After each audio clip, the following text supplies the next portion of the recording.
윤석열 대통령의 해외 순방에서 불거진 비속어 논란과 관련해 여야 공방도 가열되는 양상입니다.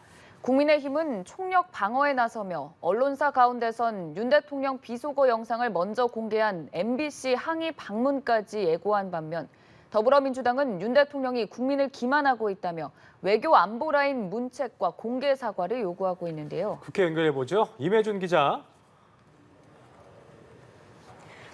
네, 윤석열 대통령을 둘러싼 비속어 논란에 국민의힘은 총력 방어전에 나서고 있습니다. 야당의 공격을 무분별한 깎아내리기로 규정하고 동시에 윤 대통령 비속어 사용 영상을 언론사 가운데서 가장 먼저 공개한 MBC를 향한 비판 수위를 높이고 있는데요.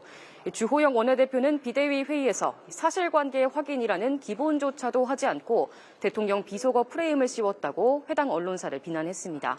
이어 언론사에 대한 항의 방문과 경위 해명을 요구하는 등 여러 조치를 취해 나가겠다며 강경 대응을 예고했습니다.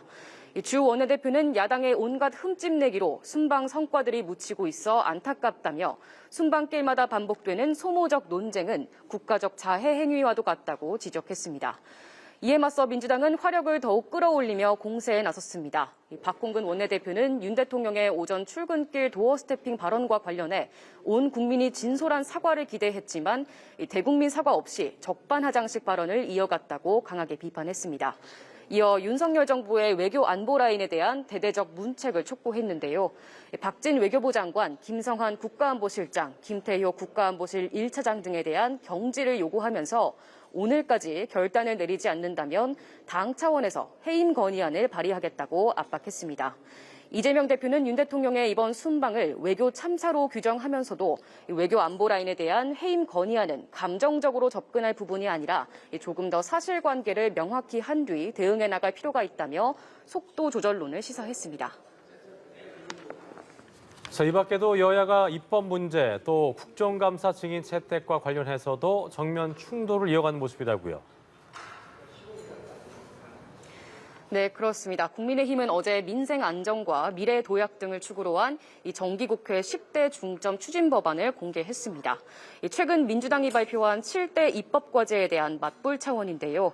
성일종 정책위의장은 이번 정기국회가 대한민국 제도약의 기틀을 마련해야 하는 중요한 전환점이라며 10대 법안을 이번 회기 내에 반드시 통과시키겠다는 의지를 드러냈습니다. 그러나 이들 법안 통과는 다수당인 야당의 협조 없이는 어려운 상황인데요. 여야가 중점 추진에 나서겠다고 내세운 법안들이 대부분 결이 다른 데다 노란봉투법과 양곡관리법 등 민주당 법안에 대해 국민의힘이 또다시 저지방침을 재확인하면서 골은 깊어지고 있습니다. 오늘 오후에는 국회 법사위, 환노위, 농해수위 등 상임위가 잇따라 예정돼 있는데 10월 국정감사에 부를 증인 채택을 두고도 여야가 강수를 두며 맞서고 있어 또 한 번 정면 충돌이 불가피해 보입니다. 지금까지 국회에서 전해드렸습니다.